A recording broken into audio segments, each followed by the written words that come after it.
Hi everyone, my name's Ellie. I'm so sorry I couldn't be there with you today. I just wanted to share with you some research that we've been doing here at Griffith University in collaboration with SWOOP.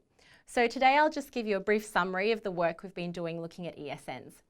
Last year we ran a study with master's students looking at whether or not ESN usage was at all related to grades. And what we found was that higher ESN usage actually was positively related to grades. So the students who tended to use ESNs more actually benefited with higher grades. This year we looked at, we've run two studies. The first, which I'll share with you, is looking at ESN usage and employee engagement.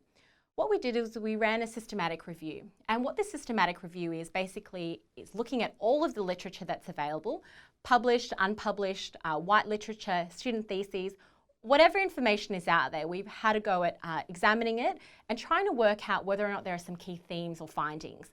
And what we found is quite interesting. We found that ESN promotes actually employee engagement and it enhances performance, but only if the leaders are supportive. If leaders aren't engaged, then there isn't a very strong effect. We also found that there was no negative effect for the use of ESNs. And what this means is that there's not going to be any detrimental impact on the organisation by using ESNs. We also ran a study looking at leadership style and personality and ESN usage. We looked at the results of NBA students and we found some very interesting tentative findings. Firstly, we found that individuals who are very confident and have a very positive self-view of themselves and the environment tended to engage in ESNs more than those who didn't.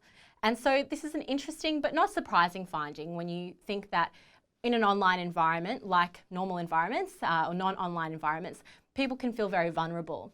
So this is very interesting in that how people are in the real world does seem to translate into their online personas.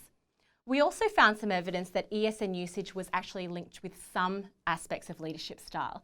Again, this is interesting because it suggests that how someone leads their employees or works with employees in their work environment, non-online environment, actually can be perceived and can be seen in how they actually engage with people through ESNs online. What we're going to do now, the next steps for the research is actually looking at whether or not there is enough evidence to kind of support the use of ESNs. And so this is really interesting research and it's important research, particularly for organisations that are using ESNs. And so the motivation behind this research is that the use of ESNs in industry is very much outpacing the evidence base that we have to support it. So if you're an organisation who is currently using ESNs and you're interested in working out whether or not ESNs actually impacts your leadership or employee engagement or how it actually affects your bottom line, please get in touch with us because we would love to work with you. Kai also will be in touch with more details about the research that we're doing. Thanks.